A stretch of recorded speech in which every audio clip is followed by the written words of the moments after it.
From the studios of Farm Journal Broadcast, this is U.S. Farm Report. Welcome to U.S. Farm Report. I'm Tyne Morgan, and here's what we're working on for you over the next 60 minutes. What if China started importing U.S. beef? Senators urging the president to weave beef into trade talks. Where's the wheat? USDA thinks wheat acres will drop to the lowest in nearly a century. And low prices continue to push innovation. Our Farm Journal report looks at how a drop in prices could pay off in the end. Milk producers in New York and Wisconsin finding out this week their milk no longer has a home. Just hoping somebody's going to find room for us. Why Canada is to blame. And in John's world, Cargill and the Non-GMO Project.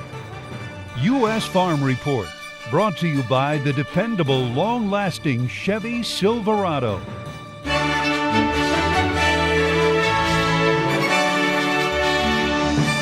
Now for the market-related news, legislators think China could be one of the answers for higher beef prices. As President Donald Trump met with Chinese President Xi Jinping this week, 39 senators sending a letter to President Trump asking for beef to make it into the conversation. It asked Trump to make reopening the Chinese beef market a priority, telling President Trump that China has an important market in excess of $2.5 billion, and they're the second largest importer of beef in the world. The group also emphasizing the quality of U.S. beef as a sticking point to opening trade there. But University of Missouri economist Scott Brown says there are still a few hurdles to overcome. The Chinese did announce several months ago at this point that they would allow U.S. beef, but we've seen none trade at this point. And I think we still have a number of issues left. Number one, we need some plants certified to be able to ship product to China before we can move any U.S. product at this point. And I think that's all going to take time. But maybe at some point we do get in that Chinese market, and then that's where we can talk about a real boom, I think, for U.S. cattle prices. Now, Brown says considering the population in China, it is one of the most wanted destinations for U.S. beef. Meanwhile, U.S. Trade Representative nominee Robert Lighthizer has a tough stance on China. He's been a longtime critic of trade deals with China and says he agrees with the president. The U.S. should have an America First trade policy. Now, the Trade Representative nominee was expected to get the green light from the Senate Finance Committee this week, but that was pushed back until after the Senate returns from Easter break on April 24th. U.S. beef and pork exports continue at an impressive pace. U.S. Meat Export Federation says in February, pork exports were up 15% from a year ago, and in value, that rose 17%. And beef shipments rose 9% from the same time last year. In value, exports were up 16%. The agency says chilled beef to Japan, Korea, and Taiwan is what's driving the strong export growth in that market. Exports to Japan were up 48% in volume over a year ago. Well, Japan is decreasing its tariffs on beef being imported from Australia, giving the country a competitive edge over the U.S. As of April 1st, Japan lowered its tariffs on frozen beef imported from Australia from 27.5% to 27.2%. But NCBA says it's scheduled to keep dropping in the years to come. The tariffs on Australia's fresh chilled beef to Japan dipped from 30.5% to 29.9%. Japan has a much higher tariff with U.S. beef products, which remain at 38.5%. NCBA says that tariff would have dropped under the Trans-Pacific Partnership. All right, those are the headlines. Meteorologist Mike Hoffman joins us now with weather. Mike, another wet week across the country, bringing some relief to areas that really needed it. Yeah, that's right, Tyne. More rain, which diminished the drought monitor. We're still seeing some pockets here and there, southeast into the south central plains. But let's go back a month, and you can see how there was a lot more dark orange and red areas. And as we've gone through the last month, you'll notice how we expanded things there a couple weeks ago, but we've been shrinking things since. And this should even be better next week again, because some of this didn't take into account the last rain that came through the central plains. So let's go day by day as we head through this week. We're going to see another system at the totally different weather pattern this week. We're not going to see these storms diving into Texas and Oklahoma and coming northeast with tons of Gulf moisture. We're going to see more northern storms, which won't have quite as much moisture. Still showers and thunderstorms from the Great Lakes into Texas. A little bit of rain, maybe snow on the northern fringes there. Another system coming in out west on Monday. On Wednesday, then, that system is moving into the middle of the country, but again, much farther north. Areas of showers and thunderstorms. The first system is moving off the east coast, maybe some lingering showers in the mid-Atlantic states. And you'll notice as we head toward Friday then, that system that came into the West Coast, barely there. Eastern Great Lakes with a little bit of rain and snow. And the next system, this one looks a little more potent, but it's still farther north. We'll see some rain showers across the northern plains, some snow as fairly cold air comes into the central portions of the Rockies, but rain in central California. Pretty warm weather redevelops in the southern plains. We'll check your longer range forecast in our next half hour. Thanks, Mike. Well, meat exports are strong, but can it last? We'll discuss with Chip Nellinger and Dwayne Bussey after the break. Welcome back. Here now with Chip Nellinger and Dwayne Bussey talking markets this week. Let's start off with livestock since it was a little better picture this week when we look at the livestock markets. Meat Export Federation came out with February export numbers. I mean, we are just seeing impressive growth in our meat exports. But can that continue? Well, I think the hope is that it can. On the pork side, China's been a bigger player here recently, and that's going to give us some long-term support. And then there's some talk, obviously, of maybe opening our beef market up to China as well. That may be more of a long shot, but, there's a lot of mouths to feed in Asia and, a growing middle class. So, that's the hope, and I'm sure that's what our trade representatives are working towards. It might just take a while. Yeah, and this week, they urged the president to bring up beef in his talks with the Chinese president. But how likely is it that, we could see China start to buy U.S. beef? They could open it up and start to buy it from us, but it's not going to have a quick impact on price. It's more of a long-term thing, right? It would take some time. We need to develop that appetite over there. As their middle class grows and they want a higher quality meat, then they will start buying from the U.S. It's a demand thing, but it'll take time, but it will eventually come. More short-term. What's your outlook on beef prices? Well, they're holding up fairly well. We've had a small dip, probably more seasonal than anything in boxed beef prices. Cash market maybe taking a little bit of a breather, but the market's holding up fairly well. So, I think longer term, in the short run, we probably have maybe $3 to $5 downside risk in cattle prices here on the beef side. Probably some upside as well. I think we're pretty fairly priced. But longer term, out into the end of the year and into winter, I think things could heat back up again.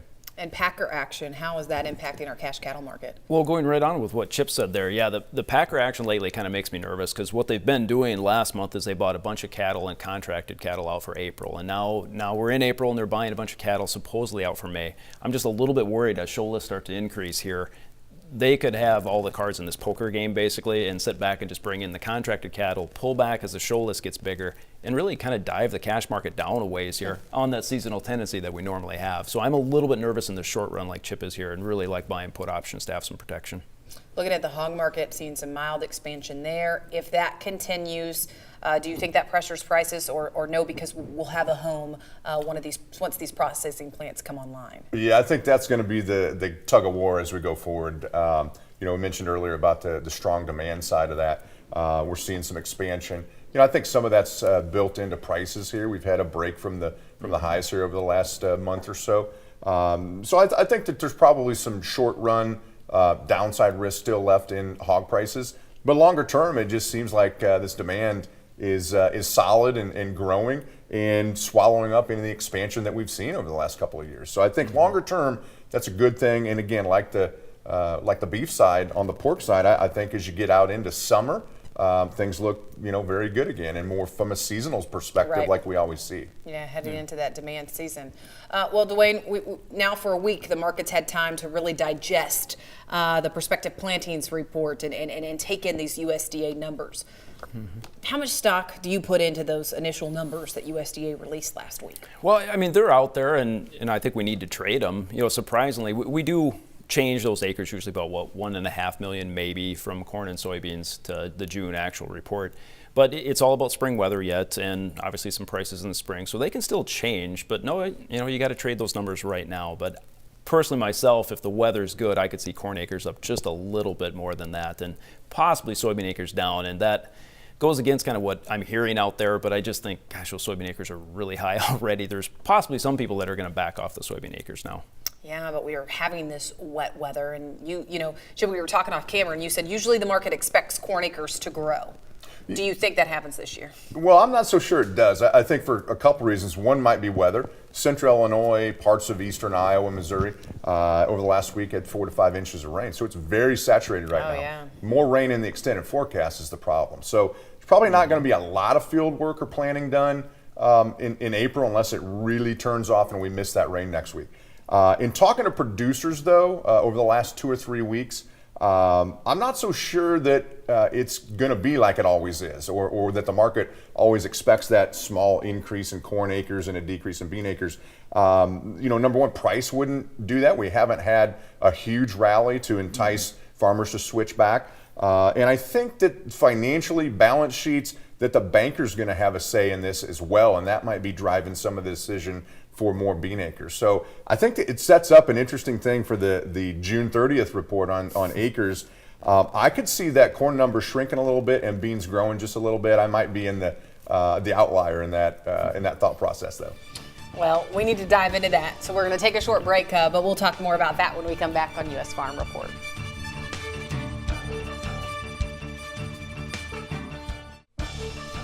Welcome back. Well, before the break, Chip, you were talking about maybe what we could expect in the June 30th report. And let's say we do see a decrease in corn acres in that report coming up in June. I mean, that sounds like it could set us up for a bullish story for corn this summer.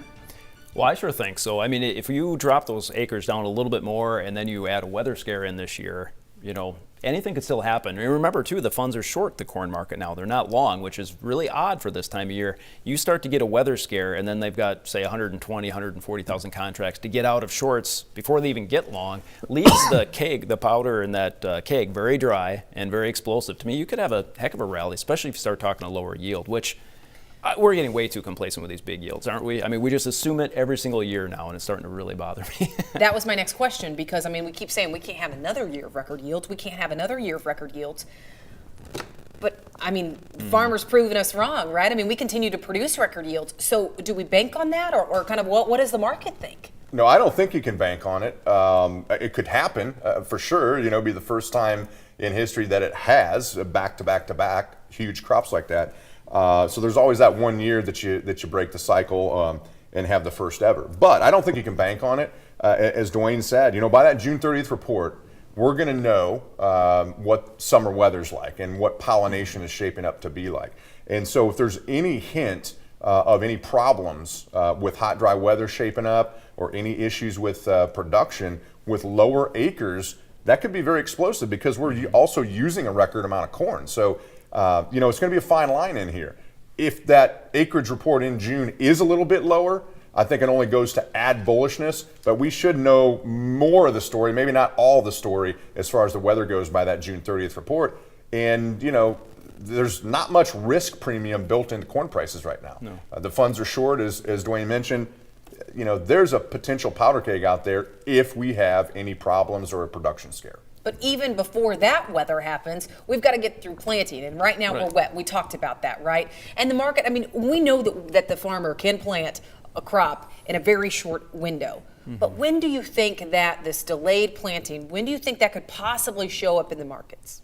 I honestly think it could by the end of next week. Really, if we're wet next week, if we got a wet forecast, because remember, we're never looking at the current situation. We're always looking at the forecast 10 days out. And if that's wet again, with the funds being short now, I would think they'd say, I don't know where this market's going, but I don't want to be short anymore. Well, they buy that many contracts. There's your pop right there. So I know we can get it all planted very fast, but it could be a quick rally as much as next week. Well, what seemed like a surprise out of USDA, I mean, we knew that we would see an increase in cotton acres, but did you think we would see a 21% increase in cotton acres this year? Well, if you talk to farmers down in the Delta and Mid-South area, there was a very definite shift happening away from corn, for sure, and even away from some bean acres to cotton. And there was several reasons for that, right. Primarily because of a better support level underneath the cotton market. Demand's pretty good, and the funds have a big long position, not record, but they have a big long position built up. So prices have rallied into that. So there was that shift going on already, and I think with the rally in prices, it was that much easier for farmers down there to just say, hey, let's plant some more cotton. Demand has been really good for cotton, but can that hold up?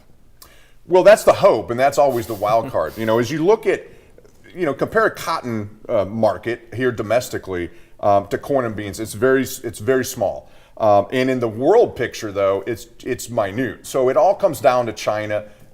Much more so even than corn and beans. Real quick, I know spring wheat is a different crop right now than winter wheat, but are you bullish when it comes to spring wheat, considering the acres and how that could play out? I am right now, especially with price rather low. Spring wheat, we had a lower ending stock last year over year, one of the only crops we had a lower ending stock. And like you said, spring wheat is a different crop. We need that crop to blend with a different wheat. We're pretty wet in northern North Dakota, southern Canada, and obviously everyone wants to plant beans. We plant less spring wheat. That could be a heck of a rally this year in the spring wheat market. I haven't said that in a long time. So. No, you're getting bullish spring wheat. I know. Yep. He said it's it on right tape. here. Thank you both. We appreciate it. We'll get their closing thoughts when we come back on U.S. Farm Report. All right, time now for our closing thoughts. Chip, we'll start with you. Well, I think from an old crop perspective on corn, producers have to kind of think where we're at right now. Is that something you're going to hold into summer and gamble on weather? If not, the time right now over the next 30 days is to kind of make some plans for the disposition of remaining old crop. For new crop, corn and beans both have the whole growing season ahead of us. We talked about the potential powder keg in corn. No need to panic. Have a plan of action, but no need to panic on corn just yet from a new crop perspective. All right, Dwayne. Rolling right along with that, on that new crop, remember, all the news is so bearish right now. Soybean prices have dropped a lot in the last month. I think you have your marketing plan in place, which might actually be buying courage calls right now, so that when the market does rally, because we do have big old crop stocks, it gives you the courage literally to sell at, say $4 corn and higher. So I'm buying courage calls right now and advise people to do that moving forward. All right, thank you both for being here this week. Stay with us. John Phipps joins us next. Well, if you're not on social media, you may have missed why some farmers now have a major beef with Cargill. But it's the topic of this week's John's World. Recently, there was a kerfuffle on social media about Cargill and the Non-GMO Project. Now, the Non-GMO Project is an organization whose mission is to preserve non-GMO food sources. While farmers mostly disagree with its mission, it has also become the leading authority on GMO testing, and it verifies labs and standards. Cargill, like other grain merchandisers, works with the Non-GMO Project solely to provide third-party verification of various products. Some in the grain industry, including many farmers, interpret this action as being anti-GMO. This attitude is misguided, in my opinion. Full disclosure, Cargill is and has been my largest and best grain customer for my entire career. I don't claim to be impartial. However, complaining that Cargill is not anti-GMO enough ignores the reality of the marketplace for grain. Let me illustrate. A European food processor, a big one, came to Ingredion, that's formerly National Starch, to provide a specific starch for jelly beans. Ingredion turned around and contracted with me to grow it. I've been fortunate to have grown specialty corn for them for decades. I was required to meet the non-GMO standard of less than 1% GMO contamination, which, by the way, is getting pretty hard to do. Proving my corn meets that specification is the tricky part. Using the Non-GMO Project to verify my product is exactly the right way to satisfy demanding and skeptical end users. Certification from Ingredion or me or the seed supplier would simply be laughed at due to the obvious conflict of interest. And as we undermine government impartiality by dismissing numbers from the USDA to the CBO, a government seal of approval would probably be suspect as well. Certification from the strongest critic carries the greatest weight. Farmers also mistake who their customer is. For most of us outside the protein or produce sector, it is not a grocery shopper, it's a grain merchandiser supplying a food processor. This grumbling at Cargill then violates my #1 marketing rule. Do not go to war with your customer. The Non-GMO Project has established itself with both grudging suppliers and skeptical users as the gold standard for GMO verification. That seal of approval establishes a saleable chain of accountability from my dirt all the way to somebody eating a jelly bean. It's like having the opposing team supply the umpire and still getting a fair call at home plate. Thank you, John. Well, U.S. wheat is facing a tough battle for acres this year. So what's the future of the amber wave of grain? And that's coming up on U.S. Farm Report. Oh, beautiful for spacious skies, for amber waves of grain, for purple mountain majesties.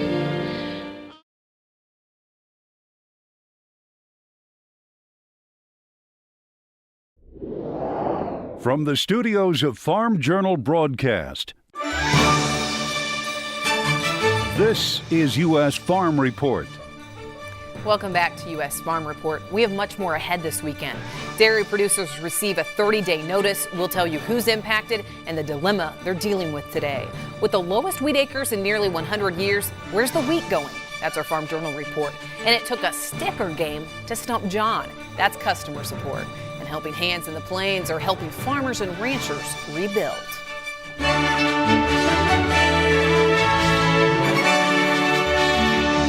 Now for the headlines. Dairy farmers are not only facing a sharp drop in milk prices, with Class 3 falling more than $2 per hundredweight since the start of the year, but now some dairy producers in Wisconsin no longer have a home for their milk.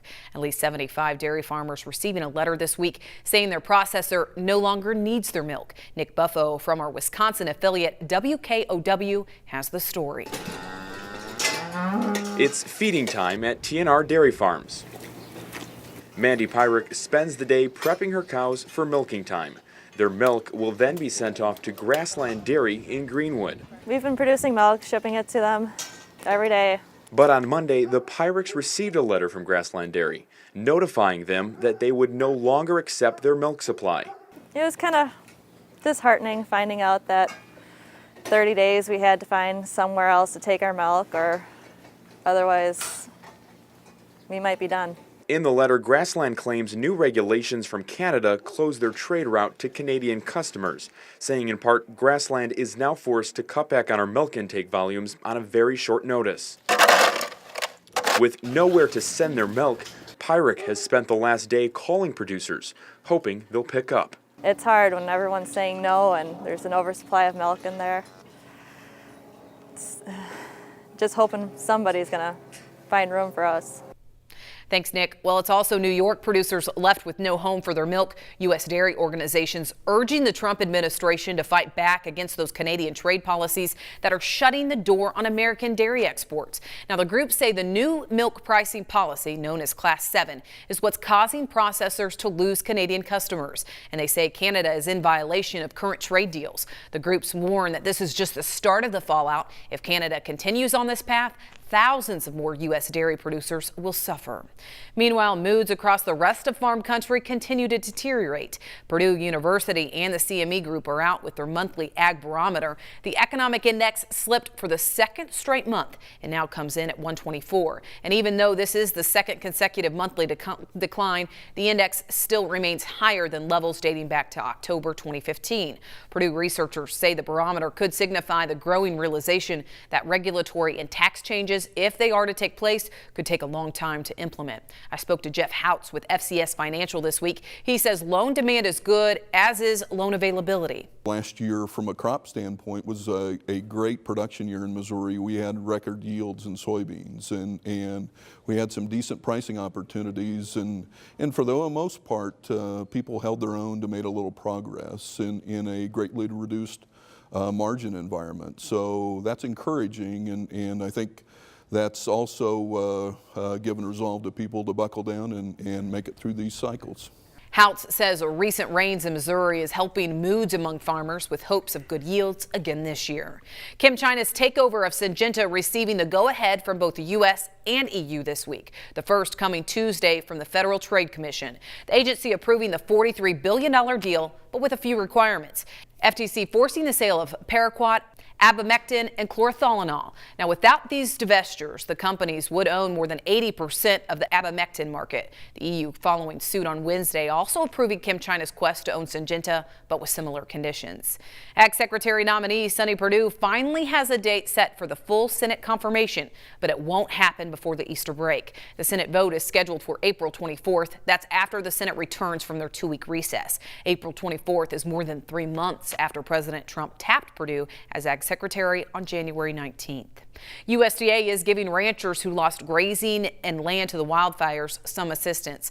The Ag Department authorized emergency grazing on Conservation Reserve Program lands located in Kansas, Oklahoma, and Texas. Those 3 states were most heavily impacted by the wildfires in early March. Now, grazing on the protected lands corresponds with the nesting season for the lesser prairie chicken. As such, it required an emergency declaration. Those wildfire victims in the plains finally seen some moisture relief with major improvements in the latest drought monitor. Check out Kansas. Severe drought, or that orange category, it's almost gone. In the area considered abnormally dry or yellow, it improved 45 points in just 1 week. Oklahoma also seeing major changes. Extreme drought is now wiped off the map, and the severe drought category improving 22 points in just a week. The U.S. isn't the only country expecting a bump in cotton acres this year. Australian farmers responding to better cotton prices with more acres. And now the U.S. Department of Agriculture thinks Australian cotton production could hit 5 million bales, up from the 4.6 million last season. Farmers there are seeing not only better prices, but cheaper water and strong demand. Just last week, USDA projecting U.S. cotton acres to jump 21% this year. A new survey shows the average break-even price for corn is right around where prices set today at $3.69 an acre. The Farm Journal Media survey is a response from more than 500 farmers. Now, we know break-even differs from farm to farm, but the survey showed some farmers have a break-even price as low as $1.90 an acre and as high as $5.50 an acre. Well, that's it for the news. Meteorologist Mike Hoffman joins us now with the national forecast. Mike, it doesn't seem like this wet weather pattern wants to budge. Ty, no, it really hasn't over the last 2 to 3 weeks, but I do see a change in the pattern this week and probably through the rest of spring. I kind of doubt we go back to that pattern we were just in. But here's the jet stream, and the reason I'm saying that, we're not seeing these big bowling ball storms coming into the southern plains. They're staying farther north. There's Wednesday, big ridge in the middle of the country. Now, that is a pretty big storm system on the end of the week coming into the west coast, but our computer models now are weakening that as it comes east into the northern plains next weekend. So here's my 30-day outlook for temperatures. Most of the East Coast, most of the Tennessee Valley, down into Texas, expected to be above normal. Near normal for the central and western Corn Belt, below normal then from Utah and western Wyoming throughout the Pacific Northwest. Precipitation over the next 30 days, and this is always tougher, but I'm going above normal from the Northeast, the Great Lakes, down through the central and northern plain states, below normal in Florida, below normal in the Southwest, and above normal in the Pacific Northwest. Tyne? Thanks, Mike. Well, no major grain crop has seen more pressure than the wheat industry. Just last week, USDA's prospective plantings report showing an 8% drop in all wheat acres, marking the fewest acres since the agency started keeping records in 1919. In this week's Farm Journal report, Clinton Griffiths looks at the future of wheat. Now, wheat's still the 3rd largest commodity in the United States. But acreage continues to dwindle. This season, USDA is forecasting American farmers will plant 46 million acres. It's the first time all wheat acres have been below the 50 million mark since 1970. And the winter wheat acres were the smallest in 108 years. Less wheat this year. The income for wheat hasn't been very good. Not much to look forward there. The low prices are doing its job. They're curing the low prices. We've got the low acreage numbers. I really think the key to the wheat markets is the overseas. Large global stocks are pushing down prices and creating headwinds for farmers here at home. Because there's plenty of people in other countries that can produce wheat cheaper than we can. So unfortunately, there's 50, 100 countries who can grow wheat. They're harvesting wheat almost every day of the year somewhere else, whereas America is just the best in the world at growing corn and soybeans. That's why industry leaders say it's time to take the focus beyond planted acreage. Rather than looking at increasing, acres and acres of wheat, we need to be looking at how do we increase our production and make sure that our quality is good and that our yields continue to go up. It's a high bar, as USDA expects production in 2017 to be down 20% from last year. When you think about, what helps farmers the most, especially when we're in environments like this, it's helping them to drive greater productivity from each acre in the most efficient way that they can. Efficiency in both genetics and agronomics as farmers race toward a new goal, 200 bushels to the acre. A long way to go from the 2016 average of 52.6 bushels to the acre. If you go out into the P&W, into some of the irrigated production, they're definitely looking at that 200 bushel number and saying, I want to break that threshold. One of our National Wheat Yield Contest winners who planted a West-bred variety, Keldon, was over 190. Right now our genetics are there genetically. We have really nice yield potential in the southern Great Plains from both private and public groups. We probably have a genetic yield potential of nearly 170 plus bushel wheat. The challenge is in environments. And because wheat often gets planted in less than ideal conditions, pushing the yield curve will require a new mindset. Low prices do two things. One, low prices push farmers to produce more, and low prices continue to push innovation. And this commodity will need both to help overcome recent trends and keep its place on America's farms. For the U.S. Farm Report, I'm Clinton Griffiths reporting. Thanks, Clinton. Now, I even talked to some growers who told me they planted winter wheat as a cover crop this year and won't even take it to harvest. All right, up next, John Phipps. Dreadful sorry, Clementine.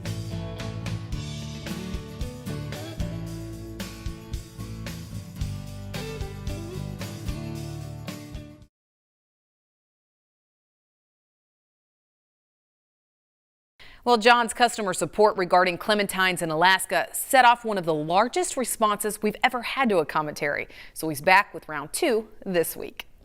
Okay, last week I reported my failure to explain how a citrus fruit, a clementine to be exact, could sport an Alaska sticker.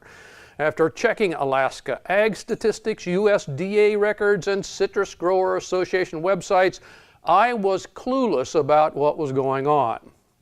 Some of you, well, many of you, had the ingenious idea of going to the store and actually looking at the mysterious fruit in question, whereupon you discovered the stickers were not labels of origin, but instead part of a collecting game from the producers of halos, or California mandarins as they call them. Halos are a brand name and can either be a clementine or a variety called W. Murcott. The main point is they do not and never have come from Alaska. Thank you all for your help and witty remarks. As you can see, I think this exercise set a new high for reader feedback here at Customer Support. Thanks again for watching and playing at home. But I'm going to close this sorry episode of Customer Support with this email from my new best friend, Dave Riley. It just dawned on me. Excellent job. Clementines in Alaska. Right. After living in Alaska for 20 plus years, it is plausible given the innovative industriousness of the people who live there. Just ask my Alaskan friends. Good job. You got me. Happy April Fools. Yeah, April Fools. Let's go with that. Too funny. Thanks, John. And don't forget, if you have any questions or comments or insight for Mr. Phipps, just email or drop us a note on social media. Well, up next, we'll head out west for a visit with Baxter Black.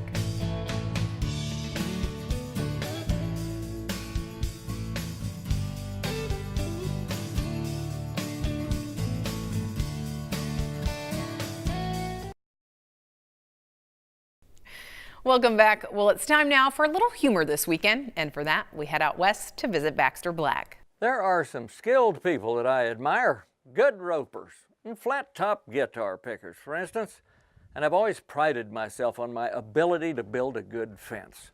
But when I'm riding the fence line with a major domo wire wrangler and see him use fence and pliers with the dexterity of a surgeon, I realize my own shortcomings. And the same goes for farmers, pulling their implements over fields that sweep and curve and dip and climb through the coulees, the cricks, and the car bodies, and lay a line straight as a soldier's backbone. But I guess the one talent that eludes me most is my horseshoeing skills. I'm like a lot of cowboys who never took a shoeing lesson. I learned by guessing by golly. And I actually enjoy shoeing my horses. I don't shoe other people's. Most people can't afford to have them lame that long. But Sean's dad and grandpa were horseshoers, so he picked it up naturally. He said when he was 13, his dad told him to go out and shoe Skeeter. Well, to Sean's surprise, it turned out to be easy. And so he was lured into complacency. And by the time he was 16, he'd shod Skeeter many times. So when he set about trimming him on that fateful day, Sean was cool and collected. He pulled the old shoe off, picked up his nippers, and went to work. I can almost hear him humming a tune.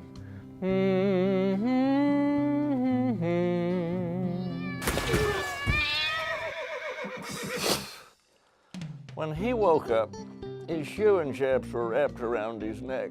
The shoeing box was broken and the footrest overturned, and he had a knot on his head the size of a lamb's kidney. Skeeter was watching this all warily, with his halter shank dangling off his chin.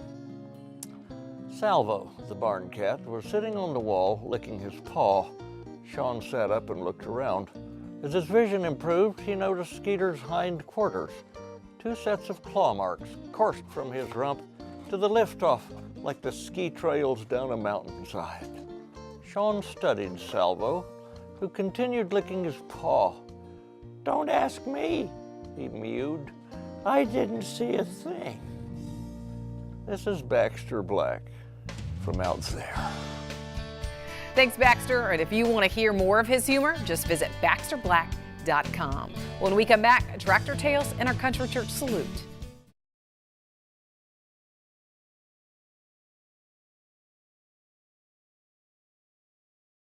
Welcome back to Tractor Tales, folks. This week, we've got an Oliver 88 to show you that's been slightly modified.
Thanks for that. Well, today's Country Church Salute goes to the Shiloh Lutheran Church located in Elmore, Minnesota.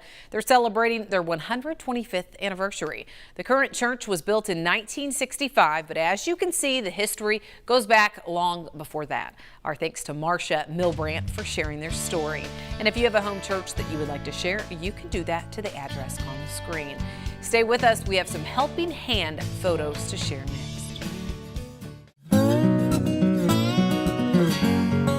Welcome back. Well, you know, Mike, we continue to hear stories and see the pictures of farmers and ranchers helping the victims of the recent wildfires.